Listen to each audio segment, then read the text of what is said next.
the direct segmentation and engagement with outside stakeholders, improving access to the petition process, including like the timeliness or the resolution of the issues and feedback to communities. Because like I said in the previous slide, the issues of how do we provide feedback once issues have been tabled to Parliament by the general public, it's a cause of concern, and the Parliament has acknowledged that, and they are planning to improve on all these issues around the public involvement and participation in the legislative process of Parliament. Next slide, please. On the improvement of the representation in public appointment and international work, Parliament is planning to consider the standardization of public office appointment processes in order to be uniform and open, and review the rules regarding technical matters on the removal of public office barriers. I've already articulated that in the previous slide, Chairperson. At an international level, Chairperson, Parliament is planning to clearly articulate the diplomatic and the leadership role of Parliament in the development of a 30-year international strategy for Parliament, reviewing the policy of international diplomacy and relations, and aligning the processes and the practices to execute the policy across a government, and improve the ratification, monitoring of monitoring of international agreements, and ensure that there are mechanisms that reports are tabled in Parliament timeously, and decision and resolutions are implemented, Chairperson. That should be about that, Chairperson, unless there are questions. Thank you. Thank you very much for the opportunity, Chair. Thank you, Sfiso. And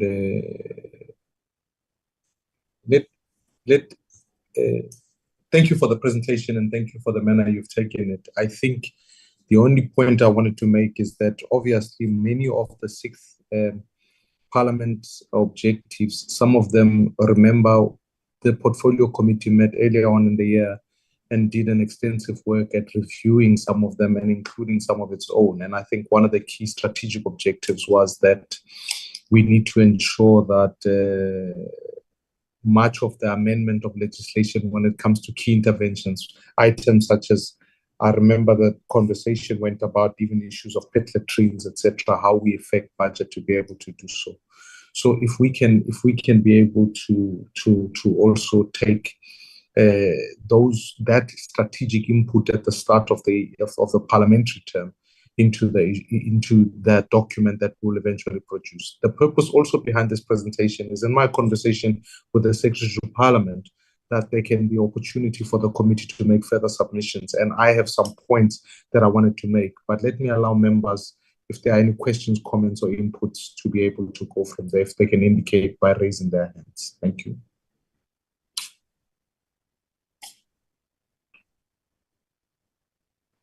Honorable Wakelin. Thank you, Jake. Are you able to see me? Yes, I can. Okay, good. Chair, so there are just 2 matters. The one relates to exactly to the point that you've made. There were a number of inputs that was made in the second term, or the second term of last year, and we have made inputs. That document has been cleaned up, and I remember that they circulated this document.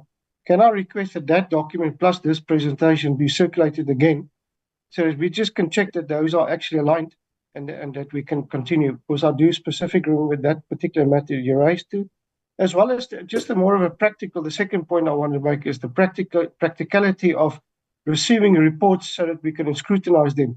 We're going into a budget period now, Chair, and I can tell you that if we're not going to be on our feet, thinking on our feet, we're going to miss a lot of good opportunities to do some adjustments, and we don't want to just rubber stamp, as you said. So the time frame and the time it takes to get reports to us to assess, then it's of crucial nature, particularly up to the submission of the new budget. Thank you, Chair. I'll leave it at that. Thank you, Honorable Wakelin. I recognize Honorable Kamete, Honorable Galega Mazibuko, and Honorable Neil May in that order. Honorable Kamete.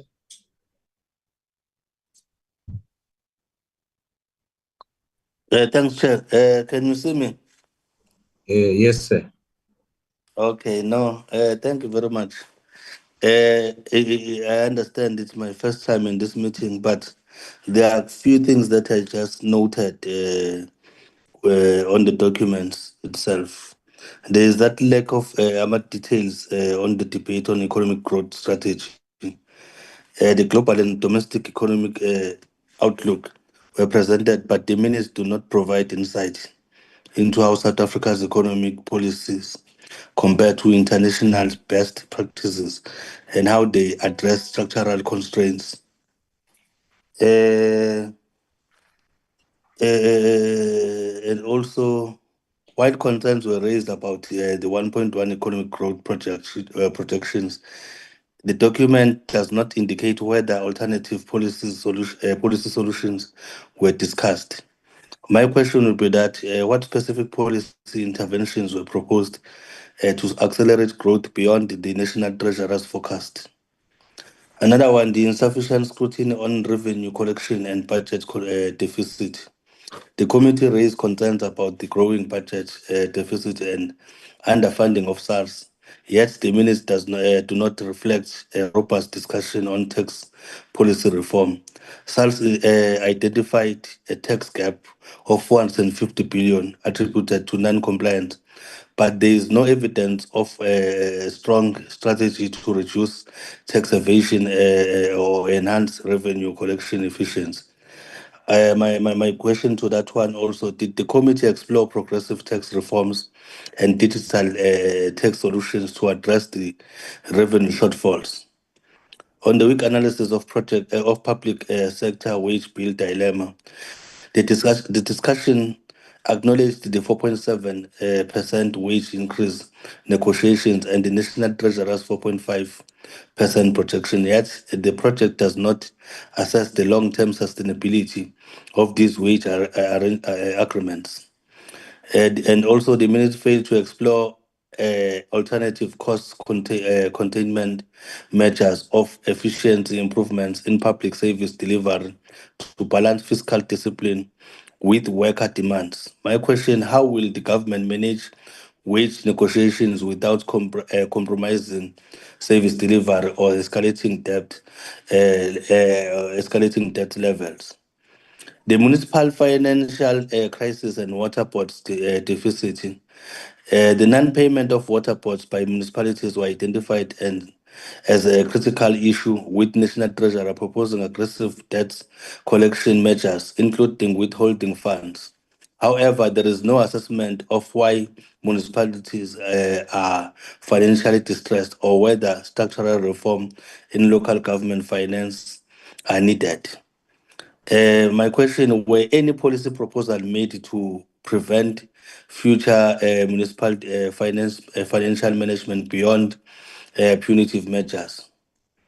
The contradiction between the state's capacity building and privatization. A contradiction was raised between the government's goal of strengthening the state's capacity. Honorable Kamete, Yes. let me. I'm hearing your input, and a lot of it speaks to some of the items that are tabled in our next set of meetings. This is a particular conversation about the strategic overview of both the committee and the parliament, and what the potential submission ought to be, because the finalization of the document is coming from parliament by the end of February, as per the House Chairperson's note. So I'm trying to, the issues you are raising are opposite, public sector wage bill, SOEs, etc. I am not in dispute, but they fit in a particular different component, will be more pressing when we deal with the tabling of the budget and the division of revenue. Those matters sit well within that space. So if I can ask that to sum up the input so that we stick to that particular conversation. Okay, can I just make my recommendation from like I was saying, I only received all these documents this morning, by the way, Chairperson. So No, fair enough.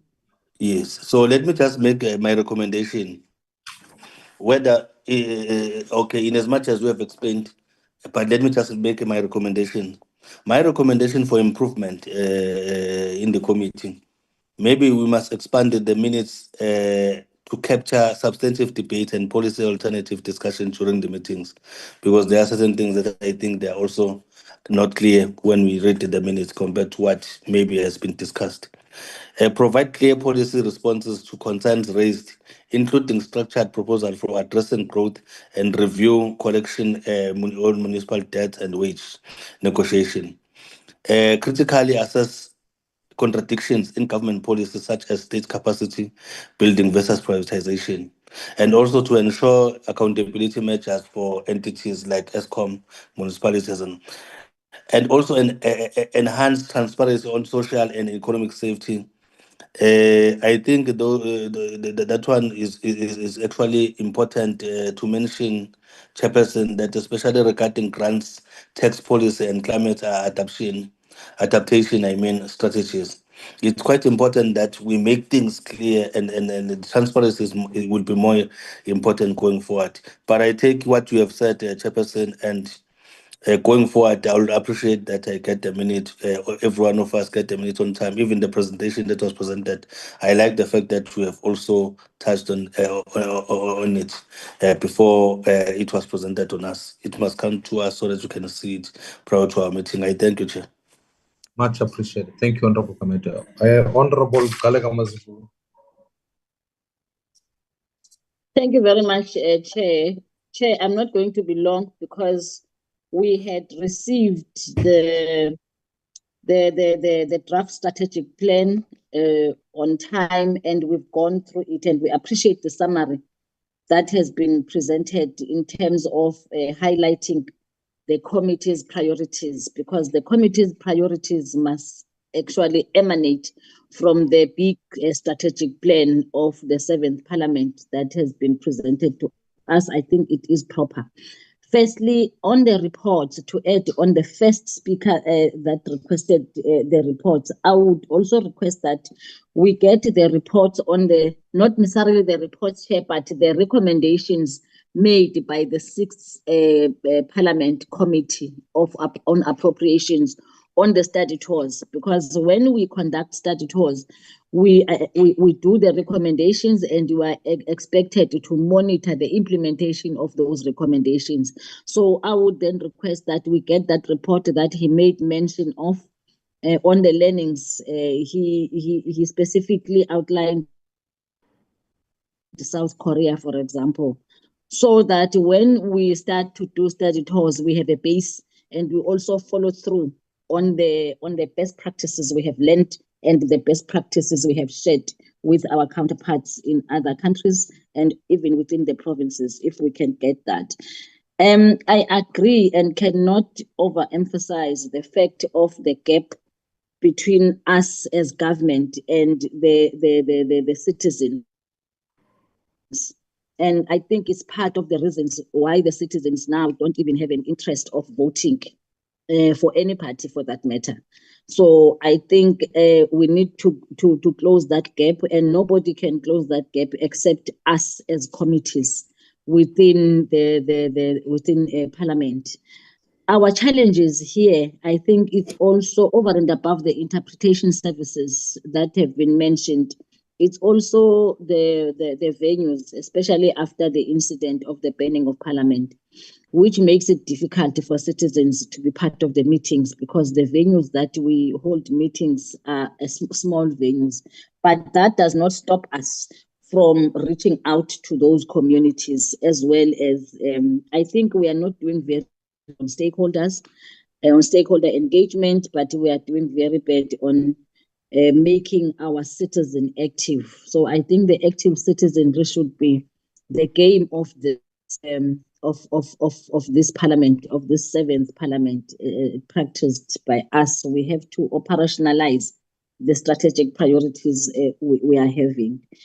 On the projects, on the priorities on monitoring the projects, I think, Chair, we need to be specific and put more emphasis on mega projects, projects that we have appropriated a lot of money. I always make an example of the stadium. where the reports of the executive were saying the stadium has been completed, and only to find that there was no stadium. So I'm just making an example that because we might not be able to reach out to all the projects that have been planned for a financial year, for example, but I think we need to put there to say especially mega projects on our priorities. So that's that, Chair, but we are looking forward to operationalize this plan. I think we must have that kind of operationalization, because the plan can be there, but if it's not operationalized, it might as well like it's not there. But I accept what has been presented to us and our priorities. Thank you. Thank you, Honorable Kalega Mazibuko. May I request Honorable Neil May? Thank you, Chairperson. Chairperson, I'm part of that task team that is working on the Parliament strategic plan, and a lot of the information was basically the talk during the putting the plan together was that we were people-centric. And I think that is one of the areas that you also want to know, that we come closer to the people and where we engage citizens, members, and employees. And I think that is what's very important. But one of the things that I have noticed, and I'm not sure how we're going to look at that, is we are obviously going to be strengthening oversight mechanisms. And I think that is very important. So I'm not going to repeat what my colleagues have said. And there is a latest draft that is coming out, is that generally out there in government, there's non-compliance right across the board. Sitting on Scopa, I'm speechless at times, because there is just absolute total non-compliance.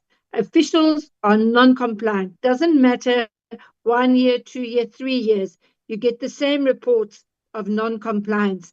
And there is money. And from our oversight, I think one of the most important things is to allocate more time for committee oversight. We really need to look at that, because our money that we are appropriating is being appropriated irregularly, totally and absolutely across the board, irrespective. For 2 days, I've been listening. I've been on Scopa for 2 days.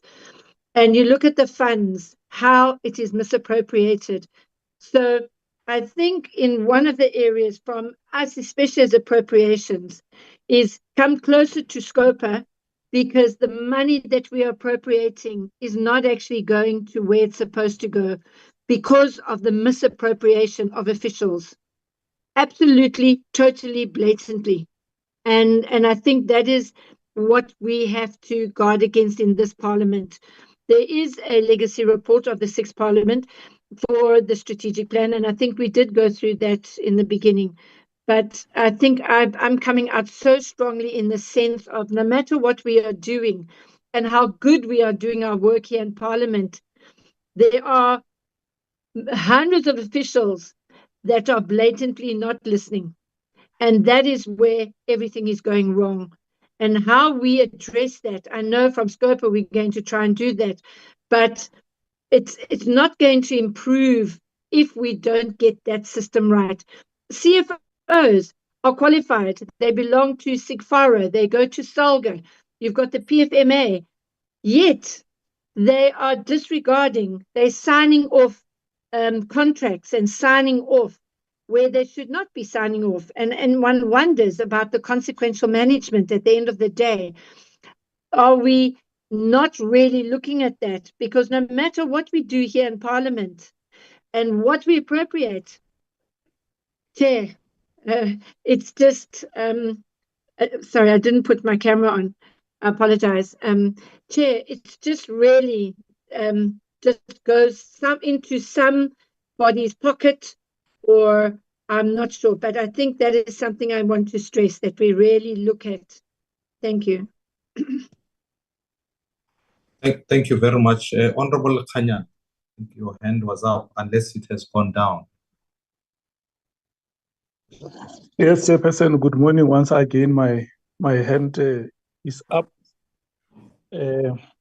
First of all, let me take this opportunity and wish yourself as the chair and members of the committee well in the new year, and hope that we will continue where we left off when we went on recess last year. Chairperson, let me welcome the presentation that has been made here, which I think is going to guide the work that we must do in the period that we will be facing.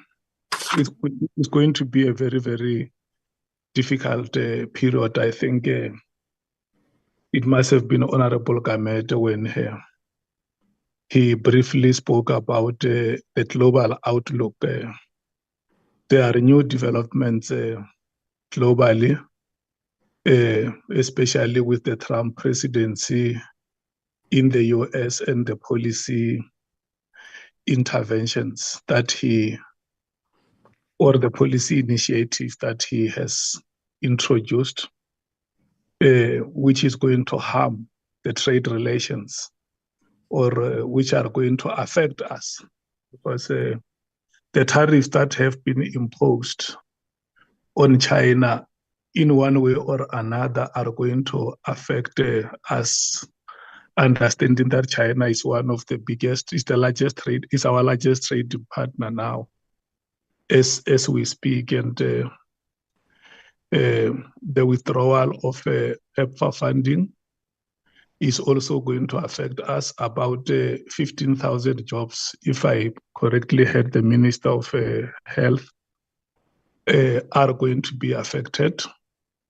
And the question is, the withdrawal of that almost 5 billion in PEPFAR funding, ourselves as government, will we be able to step in and fund those sections that were reliant on that part of US aid? I think it's something that must not escape us as we will be doing our work this year.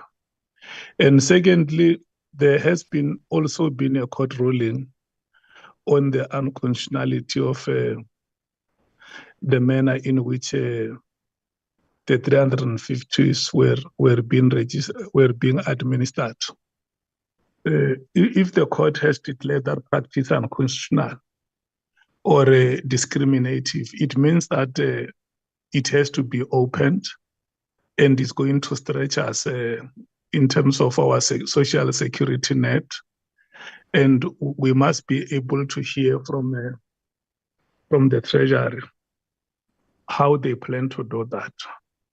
And there are 3, 4, or 5 important pieces of legislation that have been passed in the period under review. That is your National Health Insurance Act. That is the Basic Education Laws Amendment Act. And recently the Expropriation Act. You would know that previously Parliament has passed a decision to establish what we call the Land Court, and I think it was in anticipation of the implementation of the Expropriation Act, because the two happened contemporaneously.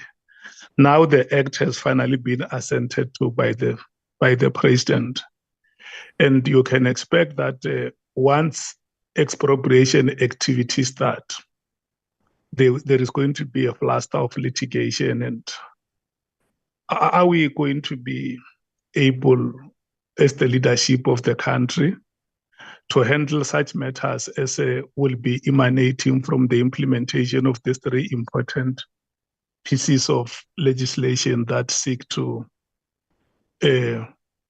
come with radical social and economic advances? The extent to which we deal with this matter shall determine how far we go in terms of driving the transformation agenda in the country. And I want to suggest that we incorporate that in our strategy, so that we find a way of how we keep a hawk eye on these things. I know they may not be immediate in terms of implementation, but it's always important for us to have foresight of that.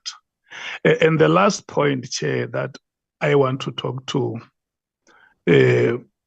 which I find missing in the strategy, is that there are reforms that have been introduced previously by the executive in the field of logistics, in the field of energy, migration or immigration, immigration and elsewhere. And we must expect the president, without being preemptive, that when the State of the Nation address will be made tomorrow, he's going to speak about the expansion of those reforms to local government. There are important policy matters that are being mooted, which may have to be introduced at local government. So the question is, with the current state that we have in local government, are we going to be able to implement those reforms? We can introduce those reforms, or the president can speak about the introduction of those reforms.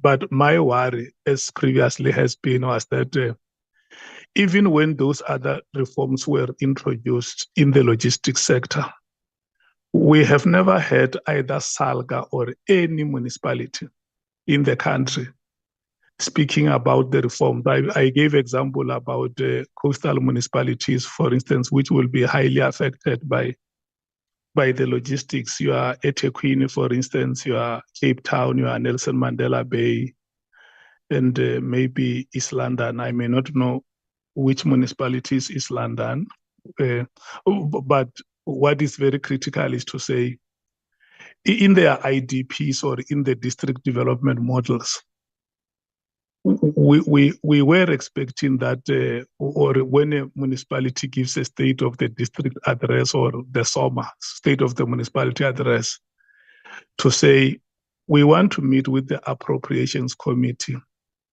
because ourselves here as a municipality, this is how we think we can enable or create an enabling environment for those policy interventions that have been made in the logistics sector to be realized in our municipality or in any other sector. It could be the energy sector, but that is not being loudly enunciated in every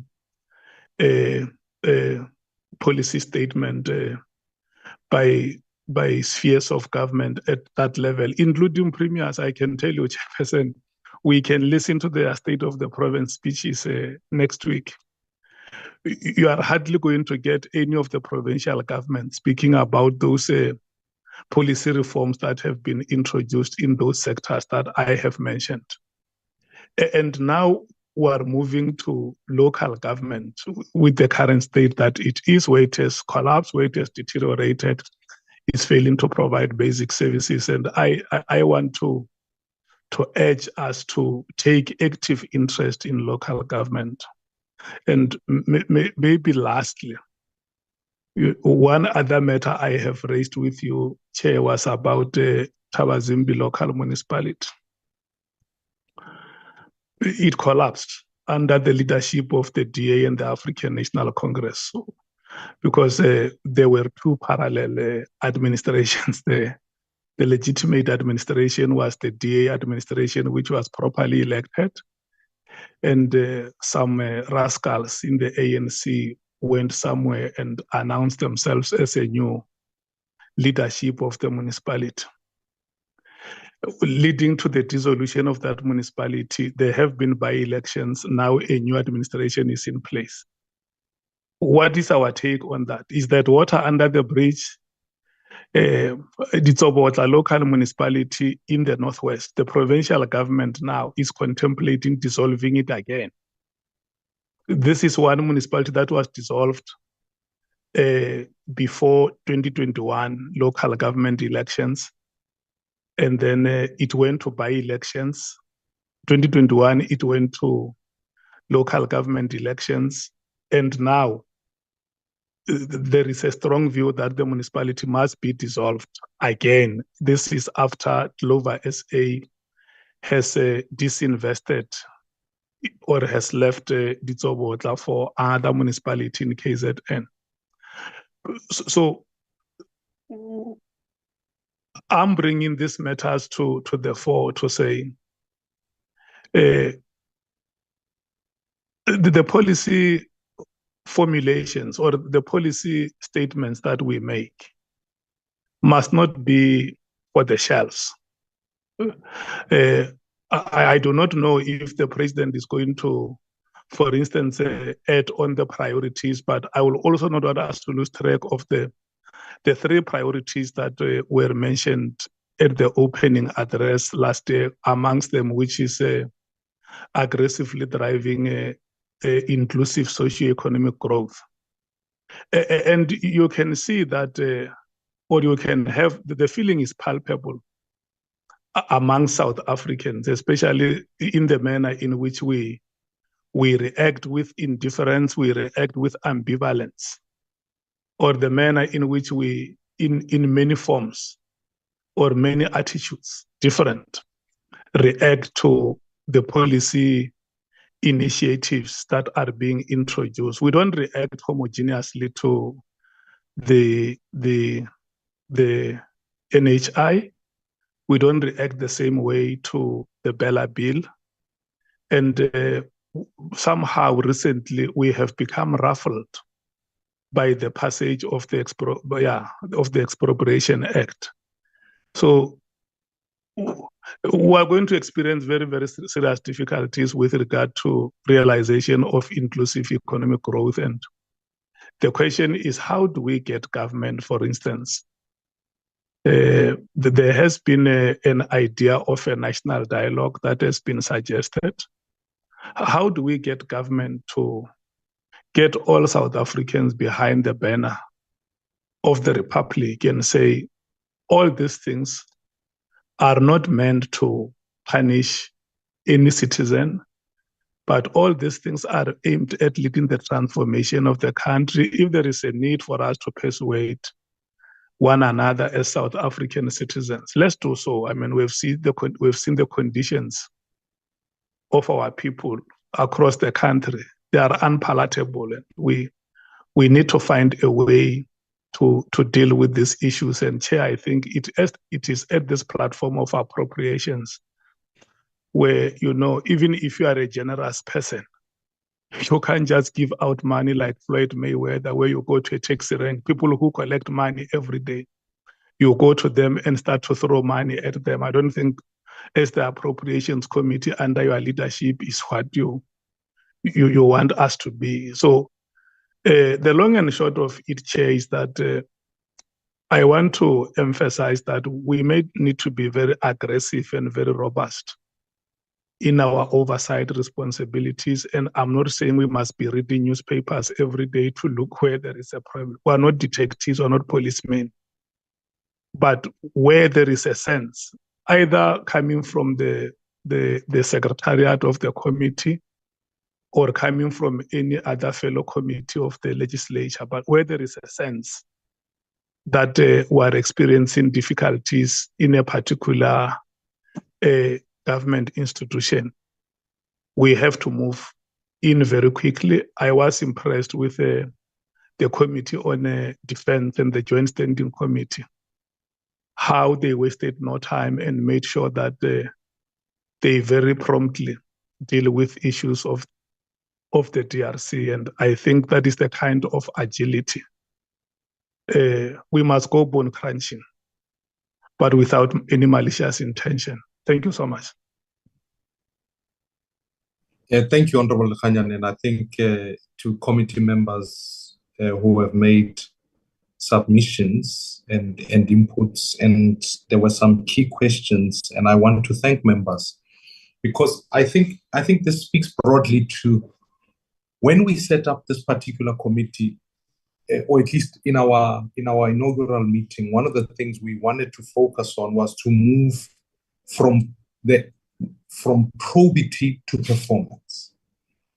Probity asks us the tough questions about what's gone wrong, which in some ways can get into the mandate of SCOPA.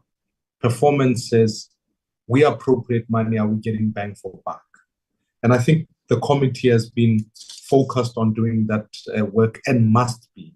And I take note of the point that you make, Honorable Khanyana, more specific to me, which is the issue of saying, now is time for us to recognize, and I've said it even at the budget forum, and I'm saying it to this committee so that you know that it's not a time for us to be able, we don't no longer possess the luxury of having all priorities met. Because by nature, if everything is a priority, then nothing is. So one of the hard work that we've got to do is make sure where money is appropriated, that we can get its appropriate deliverables. If we fail at that task, we fail society, because to be fair, the 2.1 trillion rand that this particular committee has oversight over is in and of itself an insufficient pool of money to be able to meet the objectives that we meet. And that's why even when the committee was speaking at last year's budget allocations about international commitments, etc., DRC being one, I can remember, it was against also not the question of at one level what the Defense Portfolio Committee must do, but at another level, can we financially support the troops on missions? And so these are matters that are going to come from. Honorable Kamete, your points about policy are absolutely vital. So what I'm wanting to do is just in summation and giving direction, particularly to this particular meeting. Honorable members, we have the first priority is the amendment of the Money Bills Act. And I want to, Darren, if I can task you with this particular work, we've got to respond to the Speaker, and there are a number of members in this particular committee that we need to sit and interrogate that. I begin at that point because the legacy report has consistently raised this issue of timelines and the pressurizing of timelines, that it ends up with the committee getting towards the end and say, well, we have to get this thing through, without, in honoring Honorable Kamete's point, the deeper interrogation of what alternatives must come on board. So that work is an urgent one. It must be the legacy of this committee that we not only re-empowered what the work of Parliament must do, but gave it its appropriate time. And to this effect, Remawan, I want to write a letter to all the other committees that will be sitting through the budget process. We can't repeat the same exercise. You will remember last time, after the tabling of the budget, the briefing by the Minister of Finance in the committee has been scheduled for the day after, on the 20th. May we give it enough time? You will remember the last time this happened. Again, I see it here. It was 12:30 to 14:45. Again, these become very short engagements. They become cumbersome. You've got, in essence, 4 committees that are sitting in the room. All you end up doing is just taking questions and then rushed responses, which doesn't help. So we need to look at how we adjust for that time so that it works. It's got nothing to do with the lockdown. It's got everything to do with the fact that we want to make sure that that session is given the sufficient interrogation for the committees that are tasked with the job of dealing. It's just practical issues such as that. And then furthermore, when we deal with the conversation about what oversight we must do, the strategic oversight, the strategic document of Parliament states categorically that it is governed by the principles of Ubuntu, accountability, and its strategic objectives are such that it improves oversight. So when we do our oversight visits, colleagues, I'm going to make a strong recommendation that those, especially when we do public hearings, let me start at public hearings. The next set that we're going to do cannot be in Cape Town and have a virtual thing. They become compliance driven, the same people arrive.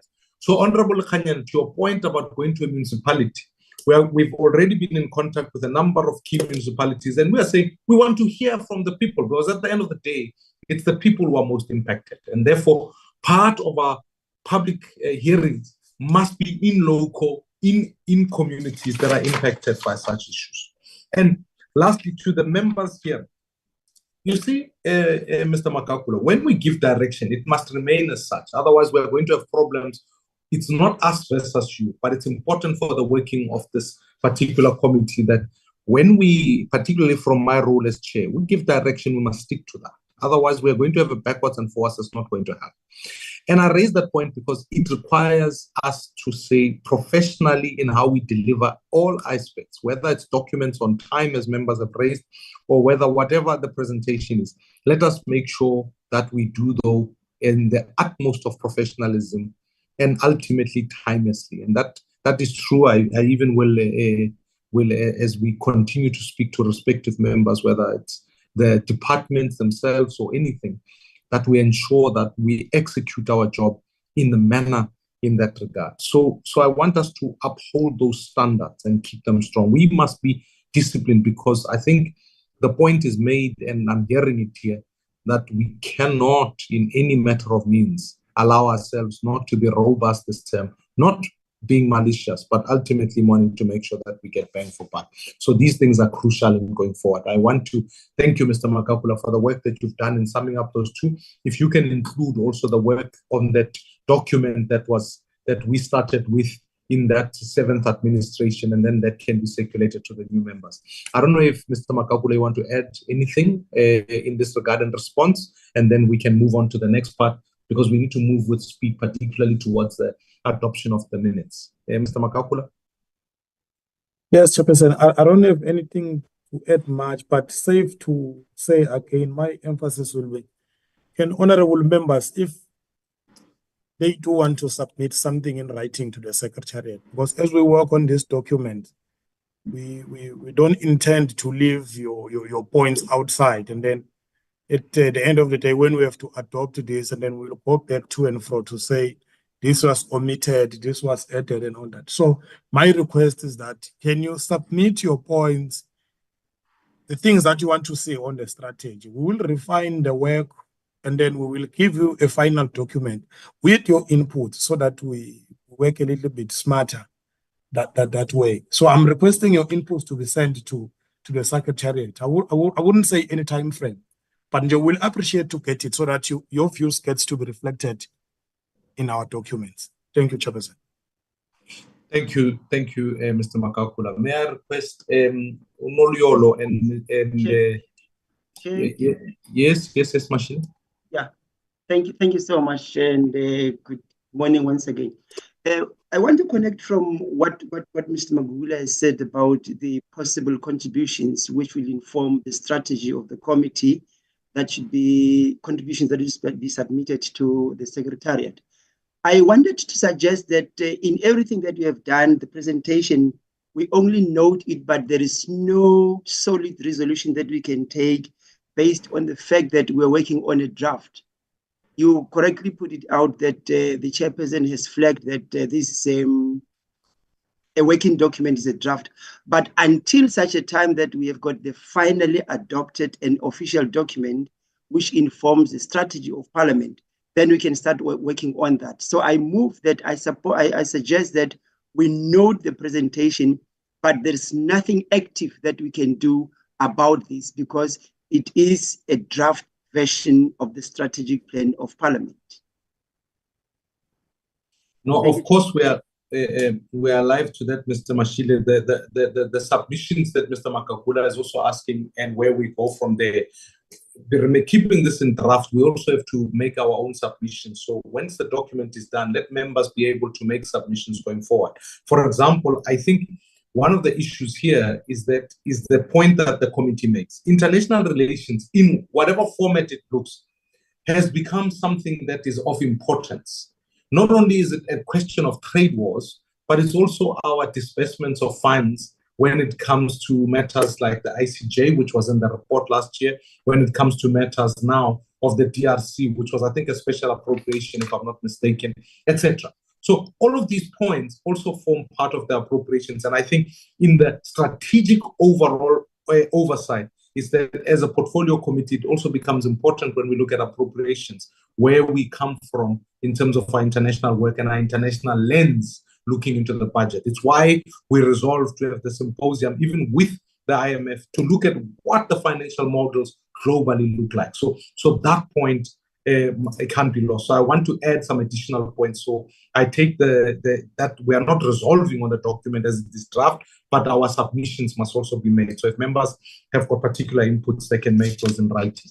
Let me get Noliolo and Mr. The father in our group, the newly minted father. Noliolo, over to you.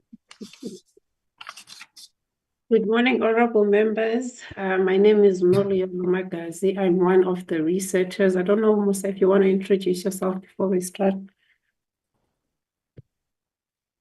Greetings, Chairperson. Greetings, members. This is Mr. Musa Zamisa, a researcher to the committee. Thank you. I think it was already alluded to by Mr. Magagola in terms of the importance of undertaking study tours from a benchmarking perspective. I think on the research side, the granting framework, which also takes into account the functions and objectives of this committee. What we ideally look at when we undertake a study tour is comparing the role and the unique features of the budget committees in the identified countries and what actually happens in those identified countries in terms of the legislative budget process, both in the approval and in the in-year monitoring stages of the budget. What we like to look at is also the frequency of budget amendments and related processes and procedures, and what challenges are actually come up in those particular environments.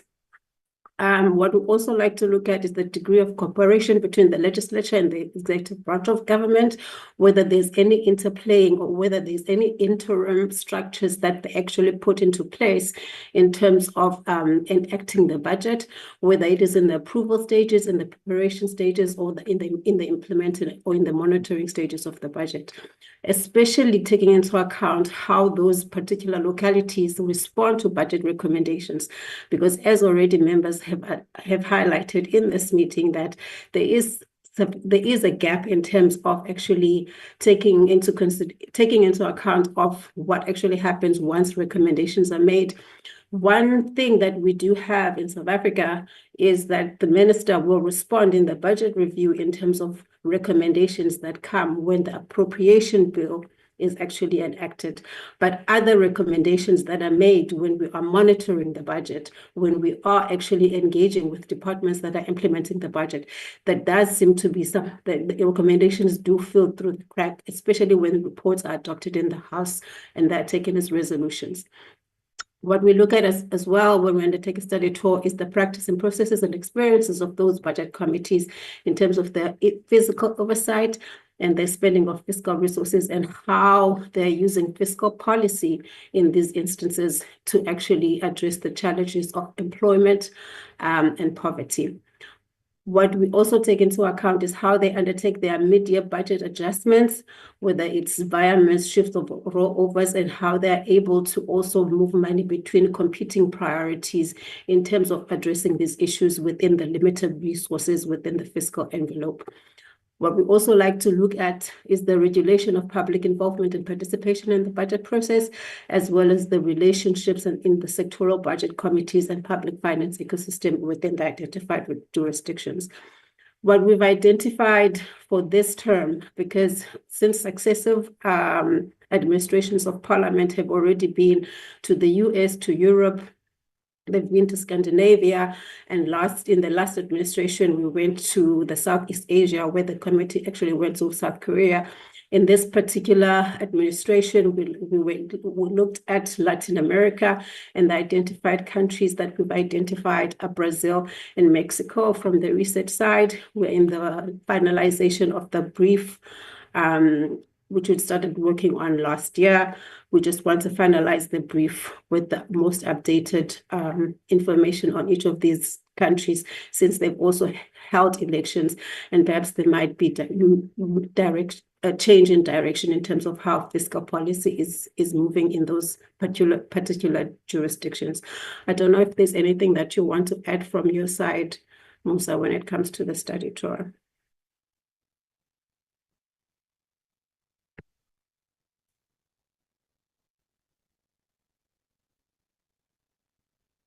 Oh, thanks, Noliolo. Thanks again, honorable members. I think Noliolo is giving like a good foundation on how we go about in identifying the study tours. It's safe to say we've also visited 2 countries in Africa. Those were Uganda and Kenya. Those tend to be the countries that have like the most advanced oversight budget systems. So we've already identified those. So in terms of the 2 countries that we identified, one of the biggest selling point with Brazil, for instance, is that we are both members of the BRICS. So we share a lot of economic cooperation and the trade agreement. So it makes sense that we meet with them and share experiences and learn from each other and also strengthen the relationship. As Honorable Likhanyane pointed out that with the trade tariffs that are coming up with the new president in the US, both South Africa and Brazil are likely to be facing the same challenges, because I think we have heard the US president saying that the countries in BRICS, if they want to move away from the dollar, so they are likely to face tariffs. So it will be very important that we also discuss how do we go about dealing with that situation with our BRICS partner. But also the most important thing about Brazil is that we said we share the same socio-economic challenges and aspirations, because both countries, in terms of reports, we are the most unequal societies in the world. When I looked at the research, in Brazil, 80% of the wealth belongs to 10% of the population. I think it's more or less what we are facing as a country. So even issues of poverty, they are linked to that. So we will need to share notes and see how we will take ourselves out of that developmental challenge. And then the other very important aspect of Brazil is that the Brazilian National Congress has a very active role in the budget process. For instance, it regularly amends the budget, and I think I heard in the discussion that that will be the main focus of this committee in this term, or in this administration. The Money Bills Act gives us the power to amend the budget, but we have struggled so far because it's been a learning process and there are issues of timeframes. So we may need to learn from them. How did they go about amending the budget? How do they deal with issues of timeframes? Have they amended timeframes in their budget, in the act that establishes these committees, and so on and so forth? And they are very well organized and sophisticated in terms of institutional capacity. And they have a very reputable participatory budget process, and there's another aspect that we can learn from. In terms of institutional capacity, the most important thing is the committee that is comparable to SCOA, and the name of that committee is it's called the Budget Controls Committee. They are also a bicameral parliament, but this committee, unlike ours, this committee serves both houses of parliament. So they regularly amend the budget, but also they operate on the basis of subcommittees. So it's a committee of 40 members, and then it's divided into 4 subcommittees. And these subcommittees focus on specific areas such as the supervision and controls of budget execution. And the second one is the Revenue Assessment Subcommittee. And the other one is the Public Projects with Significant Irregularities Committee. So that's the committee what the honorable member raised earlier, that we need to focus on mega projects. So in this case, with the case of this committee in Brazil, they have a subcommittee that looks at mega projects. Maybe going forward, that's what we may want to look at after learning from Brazil. And then there's a 4th committee as well. But besides that, from an economic and fiscal point of view, Chairperson, we again face similar problems with Brazil in terms of economic growth. Both our growth in the MTF, we are hovering around 2%. In our case, nowhere from the 5% annual average growth that we need to achieve in order to deal with unemployment, inequality, and poverty, as per the NDP. So we need to share notes around that.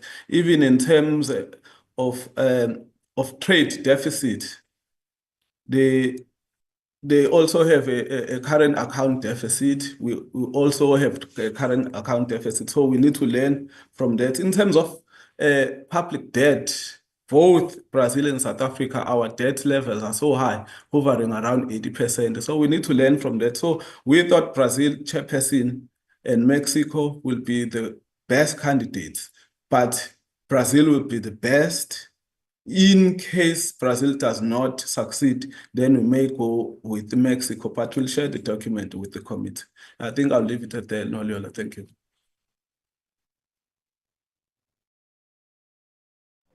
May I ask that information, once it's been circulated, be taken as noting, unless members have got a pressing input to make? I think this is for our, we've made proposal as to how we will go about the particular oversight. Honorable Wakelin.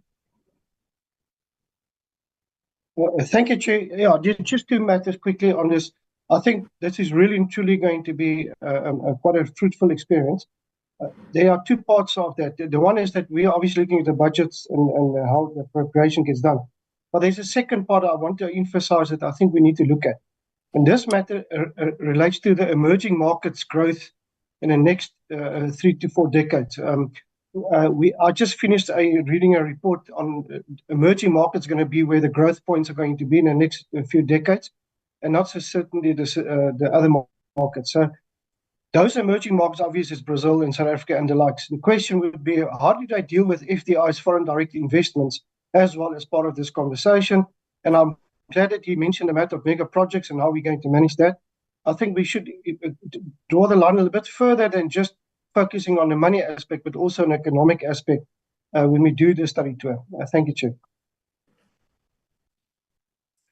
Thank you, Honorable Wakelin. And I think it's particularly why I'd suggested that we look at a country like Brazil. Initially, we'd consider it even a country like India, given where India has gone. It's got different population dynamics, but India have done an extraordinarily well. And in fact, the economy and size of innovation and significance in the world has risen steadily over a period of time. So this is why that proposal was put together in this regard, to look at developing economies, look at economies that are part of BRICS, and then also economies that have got a similar governance framework to us. There's no use.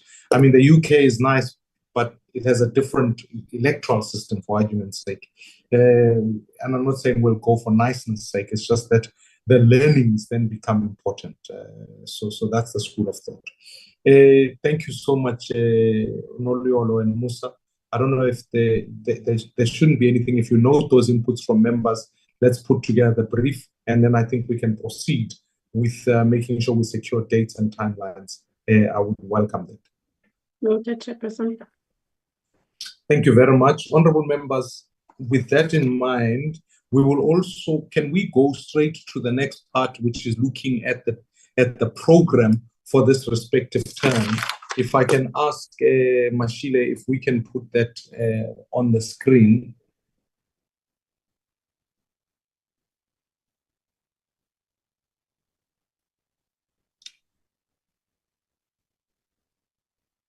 It has disappeared. Is that by design or by accident? Mashile?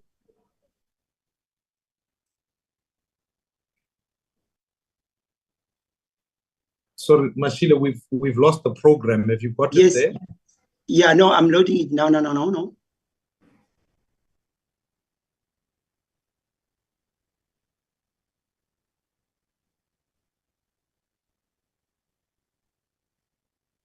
Can you see it? No. Right, it's coming.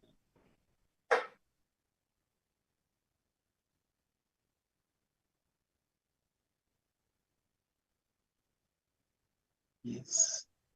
Yes, just put it on full screen because we can only see 2 lines on the issue. And Mashile, if you wouldn't mind, just to give, members have read this. They should have it. It was circulated. Honorable members, unless there are significant questions to the proposed dates that sit before us, let me allow for members, if there are any questions as it speaks to the program. As you would have noticed, Mashile, maybe if you can give us just a broad overview of this particular program, just in 1 minute, if you can. I will appreciate that. Thank you so much, Chair, and good morning, everyone and colleagues. And as you see the program, you might have gone through it. You look at the first meeting that is today.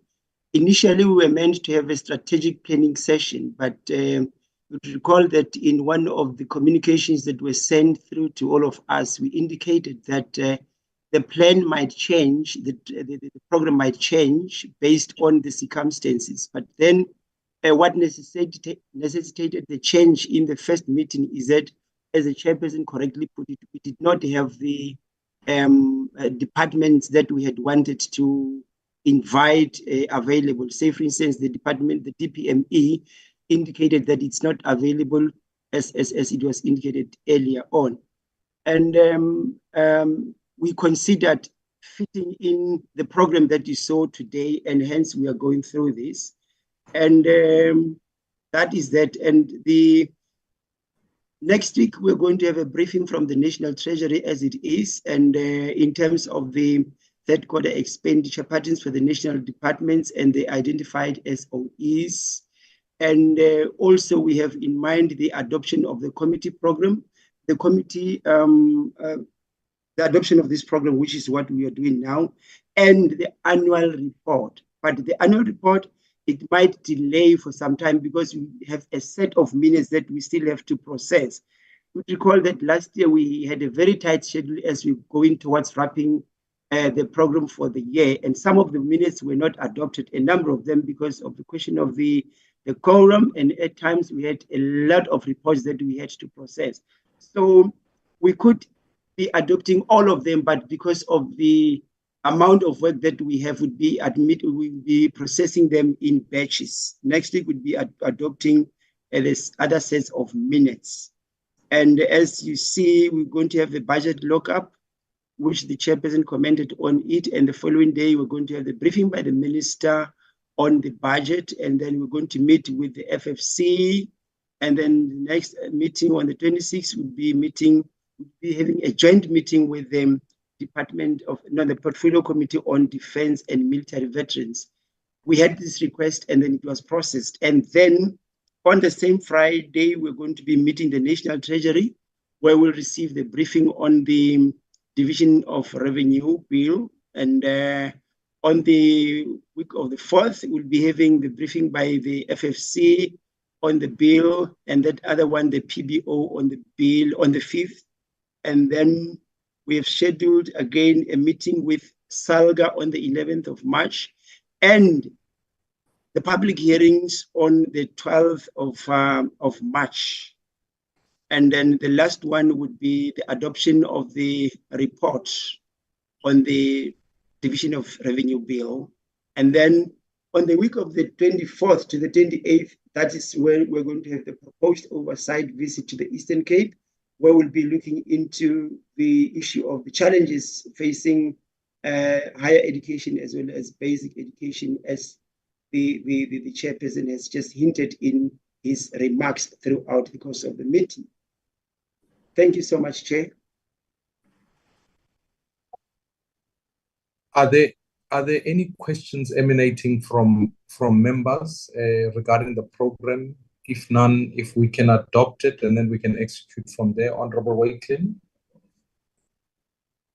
Thank you, Chair. Just on, I went through the program last night and I see there we have made, and I know time is tight. I know that we don't have our schedules are very tight, but we've made provision for SALGA as well as military, the Department of Defense. However, Honorable Member Khanyana's the Khanyani's proposal around COCTA, I really feel that we need to consider COCTA somewhere, and I'm not so sure if SALGA is going to give us answers that we need. We need to speak to COCTA, and I don't know if there's any other critical departments that we need to engage, because the one thing we said last year is that we're going to start drilling down on specific departments, and I get a sense that okay, the Department of Defense is there, but that's about the only department as far as the other departments are concerned. I am concerned, if we could make space. If not, I'll hear from you. Thank you, Chair.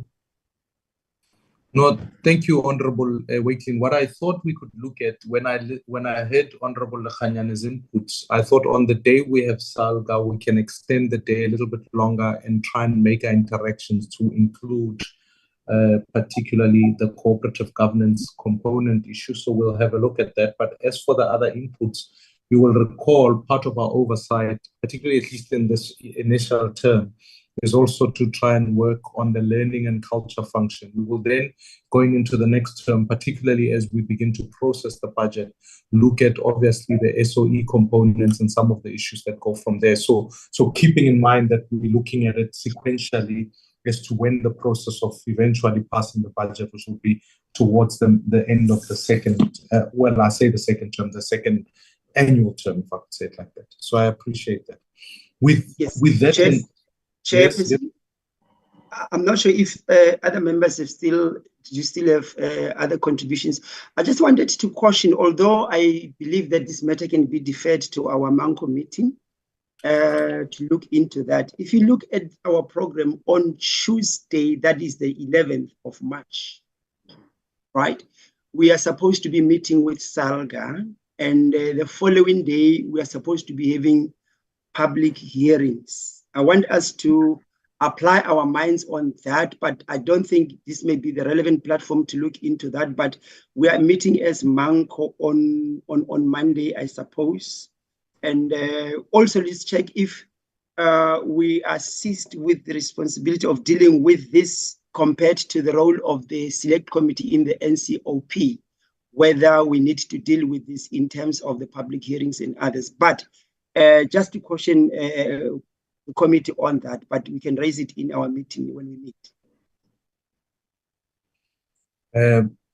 As I said, when we look at the program, Mashile will have this discussion at the MANCO, but I still maintain that even the COCTA in input, given what Honorable Lekhanyan and Wakeling have raised, I want to look at that day, particularly when we engage SALGA, because SALGA are going to be the white paper GRAM. We need to look at it carefully, but we'll discuss it at the management committee, if that's okay.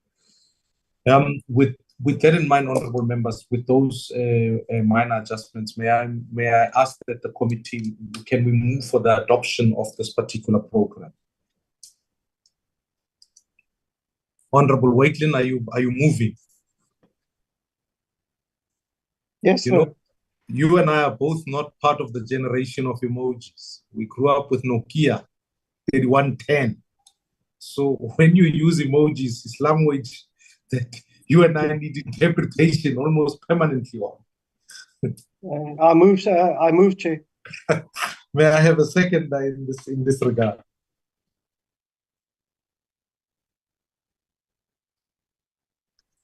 Chair, sorry, I haven't put my hand up. I will second it. It's Honourable Helen Neil-May.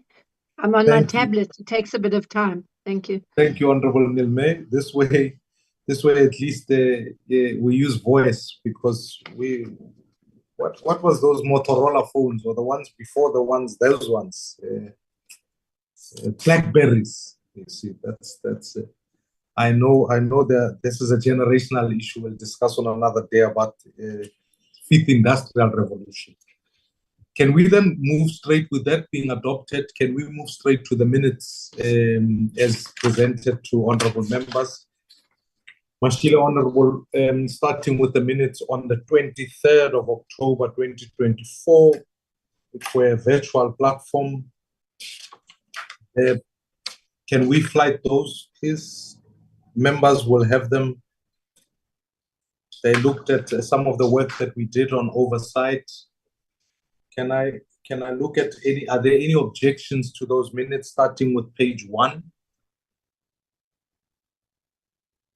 Members will have them in front of them. We don't. Yeah, it's slow in here, but I'm loading them. But members would have looked at them.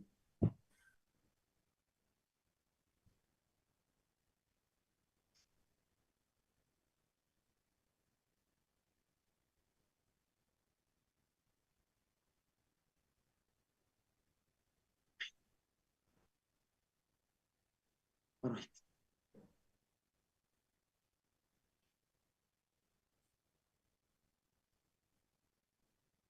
Just a second, Okay. Chair. If members have them in front of them, can we look at page 2? Page 1 is primarily just a page that looks at the standard names, members who were present, and members who were not there. I think it's pretty standard. We can get to page 2. Are there any Honorable Kalega Mazibuko? Your device is still spelled Honorable Mulwel. So it has to, you have to do a double take. Honorable Kalega Mazibuko? This device is not, I didn't see that. No, Chair. It is part of the whole. Bullet number 3. I'm not sure if that sentence that speaks about ESCOM. On Well, bullet number, I haven't opened my minutes now, but I noted when I was reading the minutes. Because I am using the same gadget. I'm not sure if bullet number I 3 is see. on which page, because now they are not displayed. But Sure. bullet number 3. We are still looking at the minutes of the meeting on the 23rd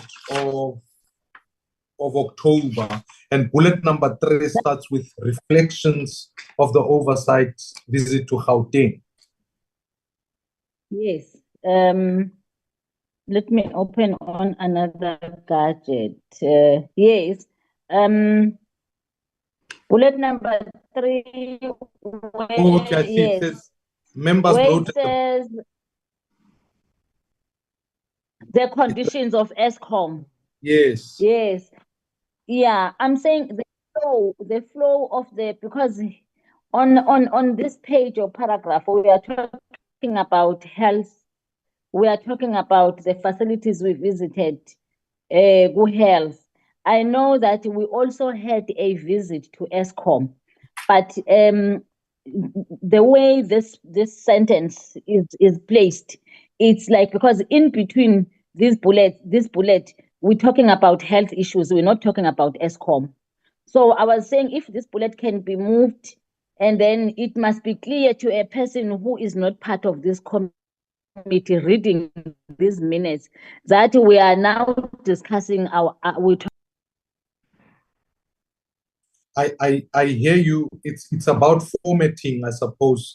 Mashile, may I make a recommendation that point that speaks to ESCOM Holdings, that it will be put further down towards the end of the minutes, further down, after we've dealt with all the issues that have covered in the hospitals, and then make a specific point that says the visit to ESCOM Holdings. Can you make that particular adjustment? Yes, that will be done, but my gadget is frozen in here, but it's noted. See, yes. That's fine. That's a consideration on page 3. Can we move to page 4? That's the only adjustment that we make there.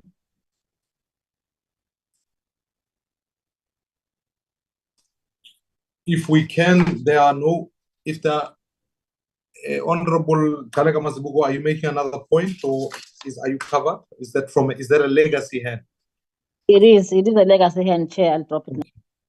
Then may I, with that adjustment being made, can I move for the adoption of the minutes of the 23rd of October on that virtual platform? Is there a mover? Especially for members with it. Chair. Yebo? Sorry, I didn't hear who spoke there. Chair, I will move. Thank you, Honorable Wakelin. Is there a second in this regard? It's at this point only either Honorable Nilme or Kalega Mazibuko or Honorable Lekhanyan. Those are the only 3 who were. I second, Chair. I second, Chair. Thank you very much. With that, those minutes have been dealt with. So Honorable Lekhanyan will second that one. A bit like our team yesterday scoring 2 own goals, but that's a discussion for another day. Can we move to the minutes then scheduled for the 31st of October?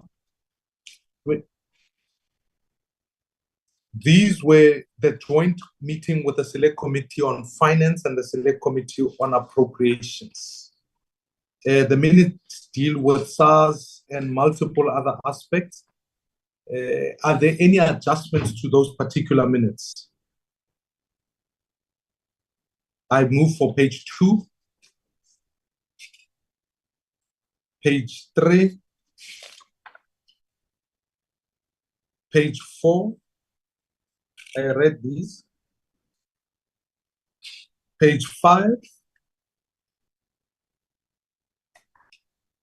With that in mind, could we move for the adoption of the minutes on dated the 31st of October? Is there a mover for that day? Helen, I'll move, Chair. opportunity. Oh, Honorable Wakelin, are you moving? You were at that meeting Yes, also. Chair.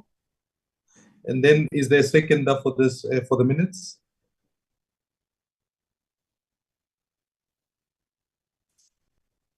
Chair, Honorable, Honorable. Neil May. I Honorable will second that. Thank you. As I say, this is thank you to my favorite Helen. Let's move then to the minutes of the sorry, I'm just trying to keep them sequentially as per dates, so I want to get to November. We dealt with the 26th of November. That was the briefing with the Department of Water and Sanitation. Honorable, and that, so we move to page 2. Honorable Chair. I see your hand is up. Yes. Yes, Honorable Chair. Yebo. No, it was just a reminder that we as the MK, I think we have noted what I said before. In as much as we are willing to comment more on the minutes, but there is that part which is part of our recommendation when we say we must actually expand on minutes so that we can capture the substantive debates, police, and see the reaction. If it could be clarified, the reaction and whatnot. But I understand these ones, there are minutes we cannot comment, but in future, it must elaborate further so that everyone will understand what were the reactions in between before any adoption of any meetings of any sitting of the meeting. Thanks, Chair. I just wanted to raise that one. No, nothing more. Noted, Honorable Member. We go to page 3. And then page 4. And then the final page, which is on page 5, may I move for the adoption of the minutes? May I ask for a member to move for adoption of minutes of the 26th of November?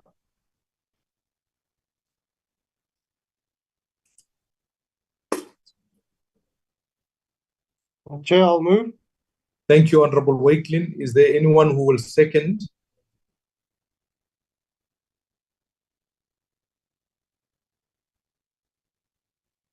Then I second, Honorable Chair. Thank you, Honorable Khanyane. You were there, so you are welcome to second. And then lastly, Honorable Members, we then go to the 3rd of December. That was on a virtual platform, and the meeting considered the adoption of the draft report of the medium-term budget policy statement, the motion of desirability, and on the special appropriations bill, and the motion of desirability on the adjustment appropriations bill. May we go to page 2? Are there any adjustments to the minutes on page 3? Honorable Talega Mazbu. Yes, Chair. On page 3.4, under point 4. Yes. The last time I saw Honorable Helen May, she was a she, not a he, or a mister. She was not a mister. So I think it will be proper, Chair, to refer to members as honorable.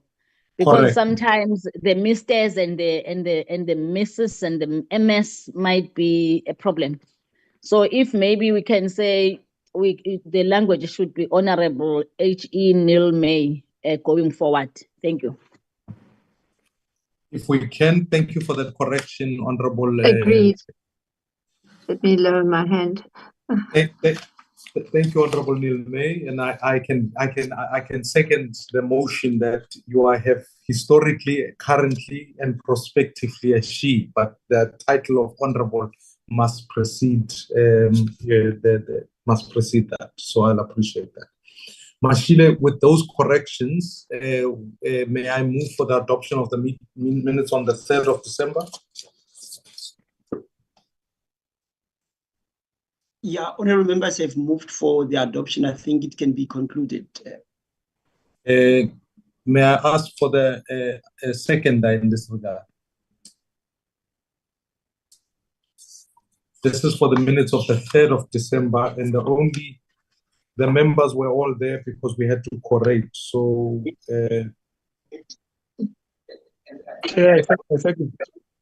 thank you, Honorable Lekhanyane. With that, may I move that the minutes of the 3rd of December be duly adopted, which concludes all the minutes that were outstanding from the previous session.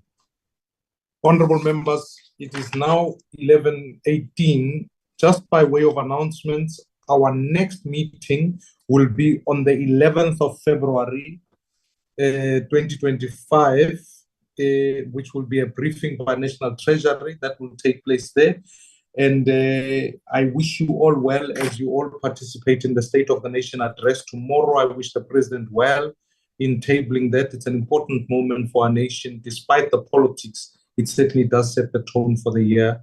And last but not least, we will obviously convene at our meeting next week as we do a briefing with the National Treasury. With that in mind, I want to close the meeting and thank all the members for their participation. And we will then circulate all the respective documents emerging from this particular engagement. Thank you very much, honorable members. Meeting is now adjourned. Thank you. Thank you. Thank you, Chair. Thank you, Chair. Don't leave the chair. Thank you, Chair. Bye. See you tomorrow. Thank you, Chair.